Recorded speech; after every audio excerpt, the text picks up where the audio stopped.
December 3వ తేదీన విజయవాడలోని తుమ్మలపల్లి కళాక్షేత్రం నుండి ధర్నా చౌక్ వరకు జరిగే అగ్రిగోల్డ్ బాధితుల ఆవేదన యాత్ర మరియు ధర్నా చౌక్ లో జరిగే ఆవేదన దీక్షలో అగ్రిగోల్డ్ బాధితులు పెద్ద సంఖ్యలో పాల్గొని జయప్రదం చేయాలని సిపిఐ పార్టీ జిల్లా కార్యదర్శి కామ్రేడ్ కోట మాల్యాద్రి పిలుపునిచ్చారు. గుంటూరు కొత్తపేటలోని మల్లెలింగ భవన్ లో జరిగిన మీడియా సమావేశంలో ఆయన మాట్లాడారు.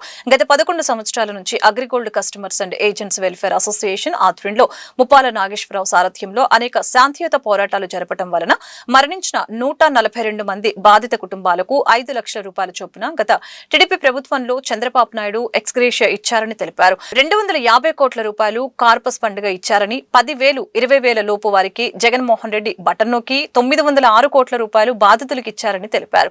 బాధితునికి చివరి పైసా వచ్చే వరకు సిపిఐ పార్టీ బాధితులకు అండగా ఉంటుందని ఈ సందర్భంగా హామీ ఇచ్చారు. ఈ సమావేశంలో ఉమ్మడి గుంటూరు జిల్లా ప్రధాన కార్యదర్శి కేతినేని అగస్టిన్, అసోసియేషన్ ఉమ్మడి జిల్లా ఉపాధ్యక్షులు షేక్ కరీముల్లా, నగర కార్యదర్శి వై పెదరామయ్య తదితరులు పాల్గొన్నారు. AgriGold customers and agents welfare association ఆధ్వర్యంలో గత 11 సంవత్సరాలుగా మనం ఆందోళన చేస్తా ఉన్నాం. తాత్కాలికంగా కొంత ఏదో ఇచ్చినప్పటికీ పూర్తి స్థాయిలో అందరూ కూడా లబ్ధి చేకూరిన పరిస్థితిలో మరి ఈ కార్యక్రమాన్ని 3వ తారీఖున విజయవాడ నగరంలో ఏదైతే మరి అగ్రిగోల్డ్ ఆవేదన మరి దీక్షలు నిర్వహిస్తా ఉన్నాం. ఈ దీక్షల్లో పెద్ద ఎత్తున పాల్గొని విజయవంతం చేయాలని కోరుతా ఉన్నాం. ముఖ్యంగా 8 రాష్ట్రాల్లో మరి 8 రాష్ట్రాలకు సంబంధించి 32 లక్షల మంది కస్టమర్ల ఏదైతే డబ్బులు కట్టారో వాళ్ళందరూ కూడా న్యాయం చేయాలని, వాళ్ళందరికీ మరి త్వరితగతిన చెల్లింపులు ప్రారంభించాలని కూడా గత ప్రభుత్వం కాలంలో అంతకుముందు చంద్రబాబు నాయుడు గారు ఉన్నప్పుడు కొంత కేటాయింపు జరిగింది. తర్వాత జగన్మోహన్ రెడ్డి గారు వచ్చిన తర్వాత అవన్నీ కూడా ఆయన బటన్ నొక్కి కొంతమందికి 10,000 20,000 లోపల కూడా డబ్బులు ఇచ్చారు. అదంతా అక్కడితో అది నిలుపుదల అయిపోయింది. కానీ పూర్తి స్థాయిలో AgriGold customers and welfare association ఆధ్వర్యంలో పోరాట ఫలితంగా కొంతమందికే డబ్బులు రావడం జరిగింది. దాన్ని దృష్టిలో పెట్టుకొని రేపు చలో విజయవాడ పేరుతోటి ఆవేదన మరి యాత్ర ఏదైతే ఉందో ఆ యాత్రలో నగరంలోని కూడా జిల్లా వ్యాప్తంగా అందరూ కూడా పాల్గొని విజయవంతం చేయాలని, చివరి పైసా ఇచ్చేవరకు కూడా వాళ్ళకి అండగా సిపిఐ అండగా ఉంటుందని తెలియజేస్తూ, ఏదైతే మరి ప్రభుత్వం ఇచ్చిన హామీని గతంలో చంద్రబాబు నాయుడు గారే డబ్బులు డిపాజిట్ చేశారు. ఆ రోజున మరి బ్యాంకుల ద్వారా వాళ్ళంతా కూడా మరి రికార్డ్ చేయించారు. బటన్ మాత్రం నొక్కలేదు. తర్వాత జగన్మోహన్ రెడ్డి గారు బటన్ నొక్కడం తప్ప మరి ఇప్పటికీ పూర్తిగా పరిస్థితిలో మరి అసోసియేషన్గా ఈ పోరాటాన్ని కొనసాగిస్తా ఉన్నాం. రేపు 3వ తారీఖున మరి తాడో పేడో తెలుసుకోవడం కోసం జరిగే ఈ మరి ఆవేదన యాత్రలో అందరూ కూడా పాల్గొని విజయవంతం చేయాలని కోరుతా ఉన్నాం. ఈ జిల్లా వ్యాప్తంగా అందరూ కూడా మరి కార్యక్రమాలు AgriGold customers and agent welfare association ఉమ్మడి గుంటూరు జిల్లా ప్రధాన కార్యదర్శి. జయప్రదం చేయండి చలో విజయవాడ.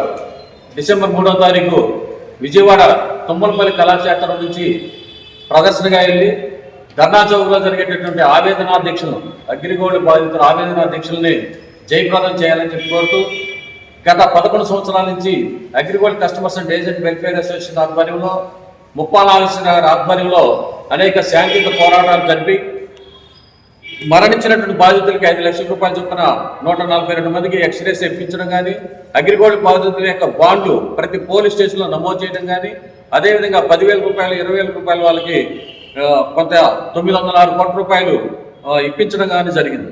అయితే పూర్తి న్యాయం జరగలేదు. గత టీడీపీ గవర్నమెంట్లో అగ్రిగోల్డ్ బాధితులకు న్యాయం జరగలేదని చెప్పేసి అగ్రిగోల్డ్ బాధితులందరూ ఏకపక్షంగా వైసీపీ పార్టీకి ఓట్లు వేయడం, వైసీపీ పార్టీ అధికారంలో రావడం, వీళ్ళు ప్రతిపక్షంలో ఉన్నప్పుడు మరణించిన బాధితులకు 10 లక్షల రూపాయల చొప్పున ఎక్స్రేస్ ఇస్తానని చెప్పి హామీ ఇచ్చి, వారంలో పూర్తి న్యాయం చేస్తాను, 6 నెలలు వడ్డీతో న్యాయం చేస్తానని చెప్పి ఇచ్చి మాట తప్పారు. కాబట్టి మళ్ళా వైసీపీ గవర్నమెంట్ కూడా ఇంటికి వెళ్ళిపోవడం జరిగింది.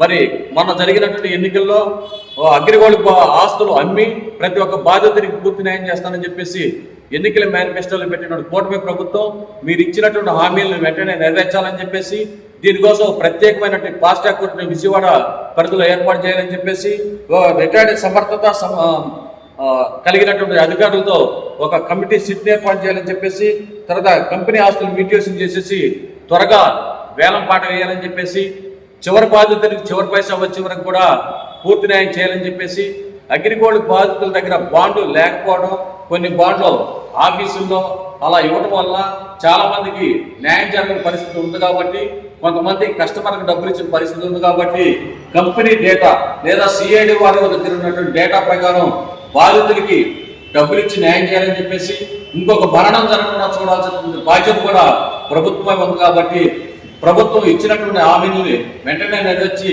అగ్రిగోల్డ్ బాధితులను ఆదుకోవాలని చెప్పేసి, అదేవిధంగా రేపు చలో విజయవాడ కార్యక్రమంలో ప్రతి ఒక్క అగ్రిగోల్డ్ బాధితులు పాల్గొని కార్యక్రమం జయప్రదం చేయాలని చెప్పేసి జిల్లా కమిటీ తరఫున